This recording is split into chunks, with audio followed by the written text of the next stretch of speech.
ॐ सहना भवतु सहनो भुनक्तु सह वीर्यं कर्वावहै तेजस्विनावधीतमस्तु मा विद्विषावहै। ओम शांति शांति शांति। तो सभी को जय श्री कृष्ण। हम लोग कठोपनिषद पर विचार कर रहे हैं, ठीक है। इस कठोपनिषद में प्रथम अध्याय की 2 वल्ली तक हम लोगों ने विचार किया।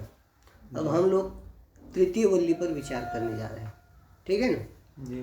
तो द्वितीय वल्ली और तृतीय वल्ली का जो संबंध है वो संबंध थोड़े संक्षेप में देख लीजिए, बहुत आवश्यक है वो, ठीक है।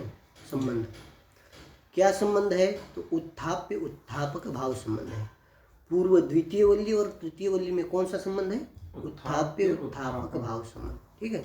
कैसे उत्थाप्य उत्थापक भाव संबंध है? तो पूर्व में कहा विद्या और अविद्या दो का विचार किया, ठीक है। विद्या एक है, अविद्या बताया ना। विद्या का स्वरूप भिन्न है, विद्या और अविद्या दोनों के स्वरूप भिन्न है और दोनों के फल भी क्या है? भिन्न भिन्न है, ये बात बताई जी। अब दोनों के स्वरूप भिन्न है, दोनों के फल भिन्न है, उनको वहाँ संक्षेप में बताया है ना जी। अब यहाँ पर इस वल्ली में विद्या और अविद्या सफल फल सहित विद्या और अविद्या को अब यहाँ बताना है, ठीक है ना। तो बताना है तो उत्थापक हो जाएगा विद्या अविद्या, उधर बताइए पूर्व मंत्र में श्रेयश्च प्रेयश्च यहाँ पर करके कहा कि श्रेय प्रेय विद्या अविद्या को ही श्रेय प्रेय कहते हैं, और कहा कि दूरमेते विपरीति विसुचे, ये कह दिया ना।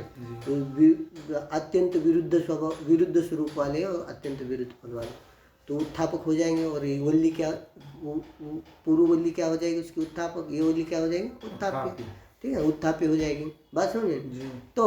तो फल बताना है, उनका फल बताना है। क्या बताना है? फल बताना। विद्या और अविद्या का फल बताना है, उसका कर्ता, ये सब चीजें बतानी है। जो विद्या और विद्या का स्वरूप और उसका फल भेद वो विशेष रूप से यहाँ बताना है इसमें। तो उसको बताने के लिए एक रथ रूपक की कल्पना यहाँ करेंगे। क्यों?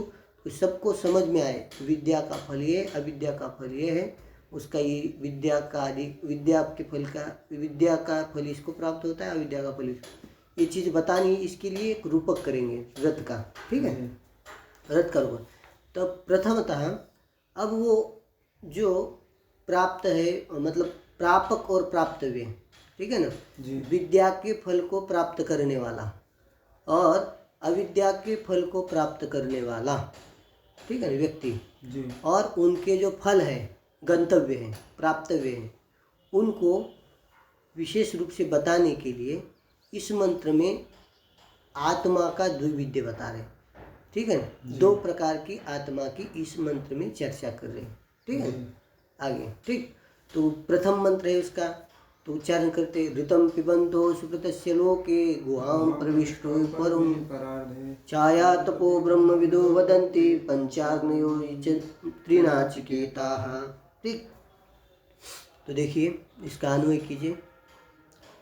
लोके गुहां परमे परार्धे प्रविष्टौ सुकृतस्य ऋतं पिबन्तो छायातपो ब्रह्मविदः ये च पंचाग्नय त्रिनाचिकेताः वदन्ति। लग गया ना जी? हाँ, ठीक। लोके गुहां प्रविष्टो, लोक शब्द का अर्थ है शरीर, लोक माने शरीर, लोकिते भुज्यते कर्म फलम आनेन अनुभूयते आनेति लोकम शरीरम, ठीक। शरीर, इस शरीर में जो बुद्धि है वो बुद्धि क्या है? गुहा है।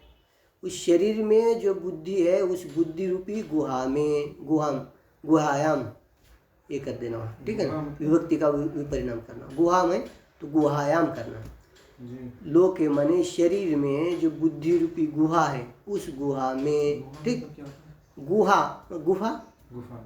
में, ठीक है, बुद्धि रूपी जो गुफा है, ठीक। गुफा ही कहते हैं ना, गुफा समझे ना, पत्थर का बना हुआ, हाँ गुफा, ठीक है, पत्थर की गुफा है, या पत्थर में बुद्धि ही गुफा है, ठीक है। और उसके विशेषण दे रहे कैसे? वो परम है, परमे गुहाम परमे परार्धे, ठीक है ना। समान व्यक्त्यंत है इसलिए अभेद है। गुहाम परमे परार्थे, गुहा कैसी हो? उत्कृष्ट है, क्योंकि उसी में आत्मा की उपलब्धि होती है, इसलिए कैसी हो? परम है माने उत्कृष्ट। और कैसी? परार्धे, पर माने परमात्मा का वो स्थान है, ठीक है ना जी। अब अर्थ लगे, शरीर में जो बुद्धि रूप गुहा है वो कैसी है? उत्कृष्ट। और क्या है? परमात्मा का जो स्थान है, आश्रय स्थान है, परमात्मा का जो स्थान है, ऐसी बुद्धि रूपी गुहा। उस गुहा में प्रविष्ट दो आत्मा प्रविष्ट है। कौन? एक जीवात्मा है और एक अंतर्यामी परमात्मा। अंतर्यामी इसको कहेंगे। तो जीवात्मा जो है सभी शरीर में भिन्न भिन्न है और अंतर्यामी सभी शरीर में एक रूप से विद्यमान है, ठीक है ना। ये दो लोग उसमें प्रविष्ट है, दो आत्मा।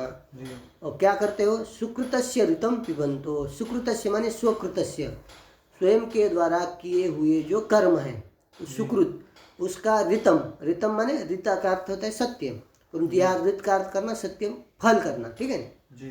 सुकृत का जो फल है, उस सुकृत जो पुण्य है उसका क्या करते हैं? वो फल का भोगते हैं, ठीक है ना। क्या करते हैं? ठीक, क्या करते हैं? फल का फल को भोगने वाले हैं, ठीक है ना। संसारी और असंसारी होने के कारण वो फल का भोगते। अब दोनों भी फल भोगता नहीं है, ध्यान रखना। जीवात्मा ही फल का सुकृत जो पुण्य कर्म का जो फल है वही भोगता है, परमात्मा नहीं। परंतु जीवात्मा की सन्निधि में आने से वो जो परमात्मा अंतर्यामी है उसको भी क्या कहा है? यहाँ फल भोगने वाला कहा दिया। जैसे कहते हैं ना, छत्रिनो यान्ति, छाते वाले जा रहे हैं। अब उसमें बिना छाते वाला भी रहता है कि नहीं कदा, तो भी कहते छाते वाले जा रहे हैं। अब सब छाते वाले हैं क्या?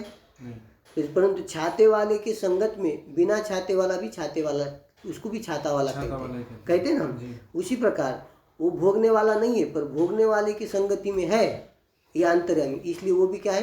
कर्म फल भोगता है। ऐसा का वास्तविकता कर्म फल भोगता कौन है? जीवी है, ठीक है। तो एक संसारी है, एक असंसारी है, ठीक है ना। संसारी असंसारी एक फल का भोग रहे, इसलिए वो कैसे है? कह रहे छाया तपो, छाया और तप के समान वो विलक्षण है, ठीक है। छाया शब्द का अर्थ होता है अंधकार और आतप शब्द का अर्थ होता है प्रकाश। अंधकार माने अज्ञान और आतप माने प्रकाश, ज्ञान माने जो ज्ञान वाला है, ज्ञान स्वरूप है। और छाया माने जो अज्ञान विशिष्ट है, एक अज्ञान विशिष्ट है और एक ज्ञान स्वरूप है। इस प्रकार से दोनों कैसे विलक्षण है? ऐसा कौन कहते? कहें ब्रह्मविद पंचाग्नय त्रिनाचिकेता, ये त्रिनाचिकेता वदंती। जो ब्रह्मविद्ता है उनको ज्ञान अज्ञान विशिष्ट और ज्ञान स्वरूप इस विलक्षण कहते। ये दोनों कैसे है? विलक्षण है। एक अज्ञानी है और एक क्या है? ज्ञानी है, ज्ञान स्वरूप है। ये दोनों विलक्षण है। ऐसा कौन कहते हैं? ब्रह्मवेत्ता लोग कहते हैं। और कौन कहते हैं? पंचाग्नि, माने पंचाग्नि की उपासना करने वाले। और कौन? त्रिनाचिकेत, माने जो अग्नि विद्या है, अग्नि विद्या का अनुष्ठान करने वाले लोग क्या कहते हैं? ये दोनों पृथक पृथक है। ठीक बात सुन गए? दोनों कैसे है? पृथक पृथक है। इस प्रकार से इसका सामान्य उच्चार है।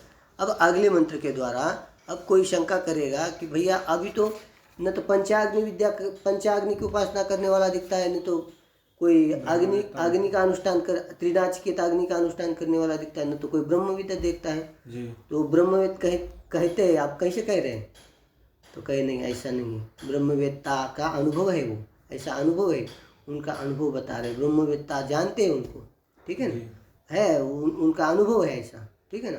अनुभवी लोग है उसमें आप बता रहे, वो अनुभवी लोग ब्रह्मवेत्ता लोग होते हैं। त्रिनाचिकेत अग्नि विद्या का अग्नि कर्म का अनुष्ठान करने वाले भी लोग होते हैं। इसी बात को दूसरे मंत्र में बता रहे हैं, ठीक है ना। क्या है दूसरा मंत्र? यह सेतु रिजमाणानाम अक्षरम ब्रह्म यत्परम अभयम तिजशता पारम नाचिकेतम शकेमहि। थोड़ा सा गलत हो। यह सेतु रिजमाणानाम अक्षरम ब्रह्म यत्परम अभयम तितृषता पारम नाचिकेतम शकेमहि। इस प्रकार से, ठीक। अब देखिए अन्वय लगाइए इसका, ठीक। यह यजमानानाम सेतु इव सेतु इव लगाना अध्यार करना है। यह ईजमानानाम सॉरी ईजानानाम लिखा है ना, ईजानानाम, ठीक है सॉरी। यह ईजानानाम सेतुरिव सेतुः तम नाचिकेतम शकेमहि, यह ऐसा अनुय, ठीक जी। और दूसरा अनुय ऐसा लगना, तितिर्शताम पारम, ठीक है ना, तितिर्शताम पारम अभयम यत् परम ब्रह्म शकेमहि, लग गया अनुय। ऐसे लोग है, ब्रह्मवेत्ता भी है, नाचिकेत भी है, ये विद्वानों का अनुभव कह रहे, ठीक। यह माने जो नाचिकेत कर्म, नाचिकेत जो अग्नि कर्म है, ठीक है ना, अग्नि संबंधी कर्म है। यजमानानाम सेतुरु, यजमानानाम का अर्थ है माने याग का अनुष्ठान करने वाले, इजानानाम यज्ञ का अनुष्ठान करने वाले, यजन करने वाले जो लोग हैं, ठीक बात समझे, यजन करने वाले जो कर्मी लोग हैं, उनका इजानानाम सेतु, सेतु के समान सेतु है।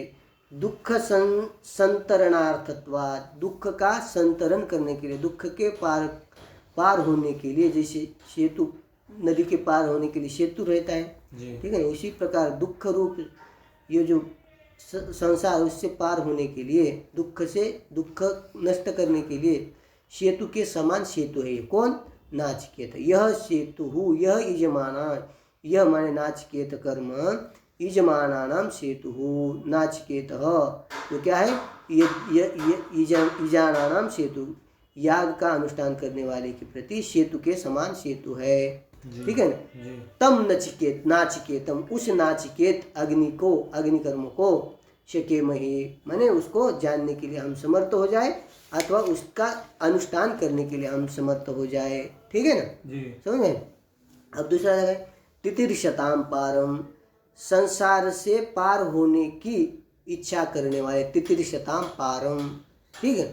तितिर्शताम माने तरतुम इच्छति तितिर्षा, है ना, तरने की इच्छा करने वाले, संसार से पार होने की इच्छा करने वाले, ठीक है ना, बात सुनो ना, पार होने की इच्छा वाले जो है, ठीक है ना, इच्छा वाले पुरुष, ठीक है ना। और अभयम, अभय स्वरूप, और जो सब यत परम, जो सबका आश्रय है, ऐसा जो अक्षर ब्रह्म है, ठीक है ना, अक्षर ब्रह्म है।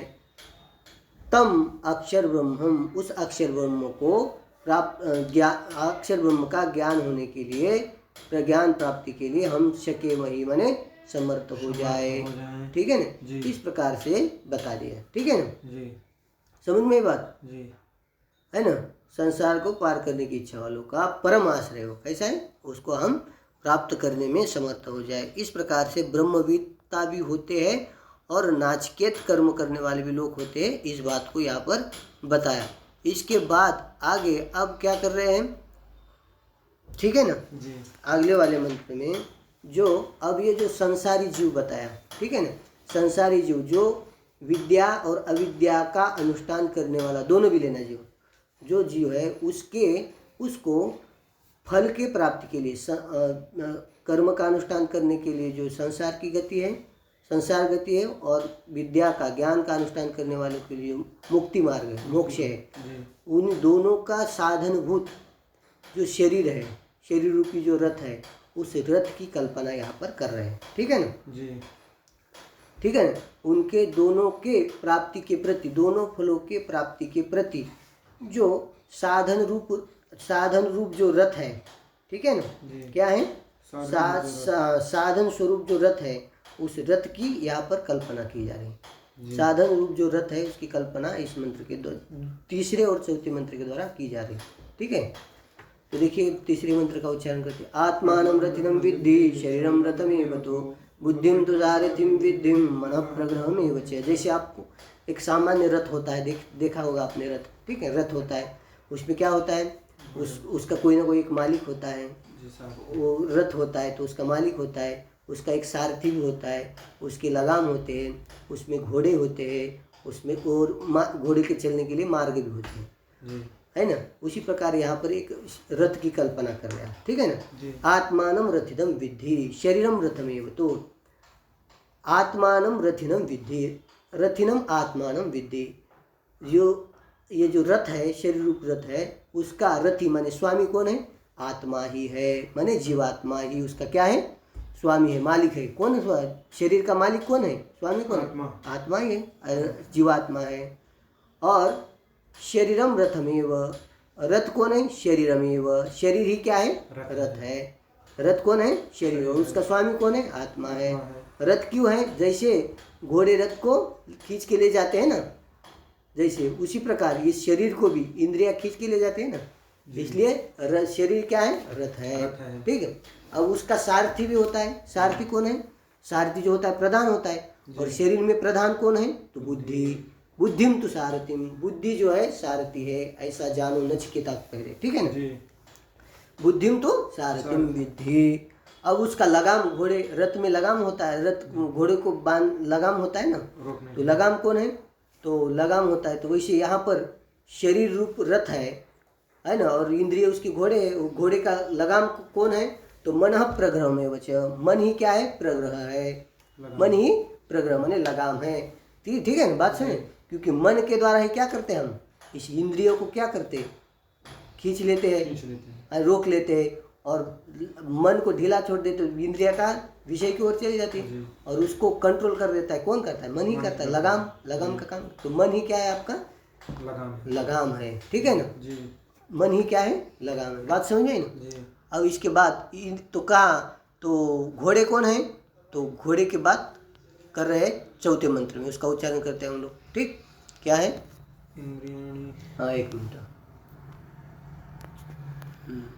इंद्रियाणि हयान्याहुर्विषयांस्तेषु गोचरान् आत्मेन्द्रिय मनोयुक्तम भोक्तेत्याहुर्मनीषिणः, ठीक है। तो इंद्रिया कौन है? सॉरी, घोड़े कौन है? इंद्रियाणि हयानि, इंद्रिय क्या है? हाय माने घोड़े, ऐसे आहु, ठीक है ना जी। अरे अन्वय करते, इंद्रियाणि हयानि, हयान आहु, विषया गोचरान विषयान तेषु आत्मेन्द्रिय मनोयुक्तम भोक्ता इत्याहु, भोक्ता मनीषिना आहु, ठीक है ना। तो इंद्रिय क्या है? घोड़े है। इंद्रिया क्या है? घोड़े है। इंद्रियानि हयान, घोड़े है, ठीक है। आहु, ऐसा कहते हैं कौन? रथ रूप की कल्पना करने वाले रथवेत्ता, ठीक, कहते हैं, बतलाते हैं, ठीक जी। और क्या है? और उस घोड़े को चलने के लिए मार्ग भी तो चाहिए, कहाँ चलते हैं घोड़े? तो विषयान गोचरान विषयान, जो इंद्रिय के विषय, जो गोचर विषय है, विषय, उस विषय तेषु, विषय में ही वो क्या होते हैं? विषयान गोचर, गोचरान विषयान, गोचर जो विषय है, वो विषय, वो विषय में विषय है, उस विषय में ही क्या होते हो? विषय रूप जो मार्ग है, सॉरी, विषय रूप जो मार्ग है, उन मार्गों में ही उनका विचरण होता है, ठीक है। विषय रूप, ठीक है ना, मार्ग है, विषय ही क्या है? मार्ग है, उन्हीं में क्या होता है? उनका विचरण होता है, ठीक, ठीक है। विषय को क्या कहते हैं? मार्ग कहते हैं उसके, ठीक, बात समझे। और आगे कह रहे, आत्मेन्द्रिय मनोयुक्तम भोक्ता इत्याहुर मनीषिणः। आत्मा शब्द का अर्थ है शरीर लेना, क्या? शरीर, इंद्रिय और मन, उन तीनों से युक्त जो है उसको क्या कहते हैं? मनीषिणः भोक्ता हो, मनीषी लोग, विचारशाली लोग क्या कहते हैं? उसको ही भोक्ता कहते हैं, बात समझे ना। भोक्ता, अब इन उपाधियों से रहित आत्मा, शुद्ध भक्त मुक्त स्वभाव, वो भोक्ता नहीं होता। इन तीनों से युक्त जो है उसको भोक्ता कहते हैं, और मन, ये तीनों भोक्ता, तीनों से विशिष्ट जो है भोक्ता है, ठीक है ना। रथ की कल्पना समझ में है आपको जी। इसके बाद अब ये जो रथ की कल्पना हमने की, अब जो ये जो रथ है, ठीक है ना जी। तो चलिए अगले मंत्र में हम देखते हैं, ठीक है ना। अगले मंत्र के द्वारा अब श्रुति ये कह रही है कि जो बुद्धि जिसकी विवेकी है और जिसकी बुद्धि अविवेकी है ना, उसकी इंद्रियां अपने वश में नहीं रहती, और जिसकी बुद्धि विवेकी है उसकी इंद्रियां अपने वश में रहती है। इसी चीज़ को यहाँ समझा रहे हैं, और उसका फल क्या है तो अगले वाले 2, 6 और 7 मंत्र में बताएंगे। तो 5वें मंत्र का हम लोग उच्चारण करते हैं। यस्तु विज्ञानवान भवति अयुक्तेन मनसा सदा तस्येन्द्रियाणि वश्यानि दुष्टास्वायुव सारथे। तू यह अविज्ञानवान भवति सदा अयुक्तेन मनसा, ठीक है, सदा अयुक्तेन मनसा युक्तः, ठीक, युक्त का अध्ययन कीजिए। तस्य इंद्रियाणि अवश्यानि दुष्ट अश्वा इव सारथे। देखिए, परंतु जो ये तू माने परंतु यह अविज्ञानवान भवति, अविज्ञान माने जिसकी बुद्धि, सारथी जो बुद्धि है वो कैसी होती है, अविवेकी होती है, ठीक, अविज्ञान माने अविवेकी होती है। और कैसा होता है, मनसा सदा अयुक्तेन मनसा, अयुक्तेन माने मन जिसका क्या है, विक्षिप्त है, सदा विक्षेप से युक्त है, जिसका मन सदा अयुक्तेन मनसा सदा युक्त, अयुक्त माने विक्षिप्त मन से ही वो हमेशा युक्त रहता है, माने विक्षेपी है, ठीक है। तस्य इंद्रियानि, उसकी जो इंद्रिया है वो क्या होती है, उसके वश में नहीं रहती है, बाहर विषय की तरफ जाती है, ठीक। जैसे जिस सारथी के है ना, जिस रथ के सारथी के अश्व यदि क्या होते हैं, दुष्ट अश्व होते हैं, तो उसके कंट्रोल में वो नहीं रहते हैं, ठीक है। दुष्ट अश्वा युव सारथे है, ठीक है ना, बात समझे। जैसे सारथी के अधीन लिखा है नीचे, अधीन घोड़े होते हैं, सारथी के अधीन दुष्ट घोड़े। सारथी जो कोई सामान्य रथ होता है, उसके यदि घोड़े यदि दुष्ट हो जाएंगे, घोड़े यदि दुष्ट है तो वो क्या होते हैं, वो उसके इसमें उसके वश नहीं रहते वो, ठीक है। दुष्ट है अश्व, जिस सारथी के, ऐसे सारथी के वो कंट्रोल में वो घोड़े जैसे नहीं होते हैं, ठीक है ना। उसी प्रकार उस पुरुष की इंद्रियां भी अपने कब्जे में नहीं रहती है, ठीक है। जैसे दुष्ट अश्व सारथी के कब्जे में नहीं रहते, दुष्ट अश्व सारथी के जैसे कब्जे में नहीं रहते। ये अब लग गया ना, सीधा बोलिए, दुष्ट अश्व जैसे सारथी के कब्जे में नहीं रहते हैं, उसी प्रकार उस पुरुष की इंद्रियां वश में नहीं रहती है, ठीक है ना, है ना। परंतु अब अगला मंत्र देखिए, अगले मंत्र में क्या कह रहे, यस्तु विज्ञानवान भवति युक्तेन मनसा सदा तस्य इंद्रियाणि वश्यानि सदा स्वायुव सारथेः। तू परंतु यह विज्ञानवान भवति मनसा युक्तेन मनसा सदा तस्य इंद्रियाणि वश्यानि सदा स्वायुव सारथेः। सरल है इसका भी। परंतु जो विज्ञानवान माने जिसका सारथी जो बुद्धि है विवेकी होती है, भवति, और युक्तेन मनसा माने जिसका मन युक्त होता है, अविक्षिप्त मन से ही सदा हमेशा वो युक्त होता है, ठीक है। ऐसा जो पुरुष है, तस्य उसकी इंद्रिया जो है वो क्या होती है, उसकी अश्व में होती है। जैसे सद अश्व, मतलब अच्छे अश्व है जिस सारथी के, वो जिस सारथी के, तो वो अश्व क्या होते हैं, उसके अधीन होते हैं। वैसे उसी प्रकार इंद्रिया उस विवेकी पुरुष की जो इंद्रिया उसके वश में होती है, ठीक है ना। इसी बात को कहा।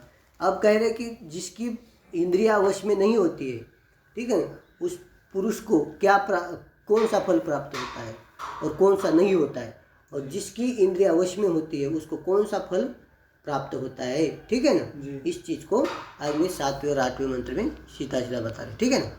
तो देखिए सामान्य 2 मिनट हो जाएगा, ठीक है ना। यस्तु विज्ञानवान भवति अमनस्क सदा शुचिः सदा अशुचिः न स तद पदमाप्नोति संसारम चाधिगच्छति, ठीक है।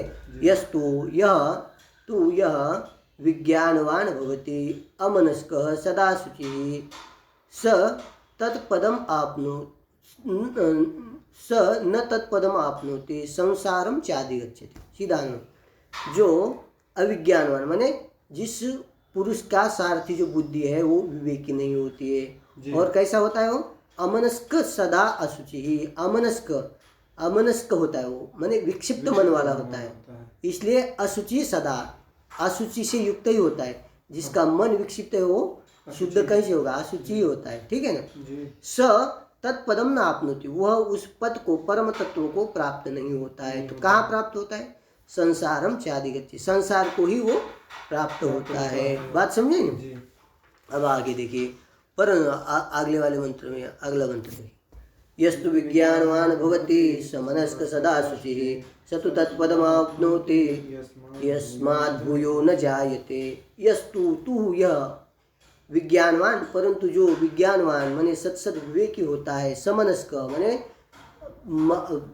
अविक्षिप्त मन वाला होता है, विक्षेप रहित मन वाला होता है, इसलिए सदा शुचि युक्त हमेशा वो कैसे पवित्र होता है, शुद्ध होता है। स वह विवेकी पुरुष जिसकी बुद्धि कैसी है, विवेकी है, तो वह तत्पदम आपनोति, वह उस परम पद को प्राप्त होता है। वो कैसा है पद, तो कहते हैं यस्माद् भूयो न जायते, जिससे प्राप्त होने पर भूयः न जायते, पुनः जन्म प्राप्त नहीं होता है। ऐसे पुरुष, वो पुरुष उस पद को प्राप्त होता है।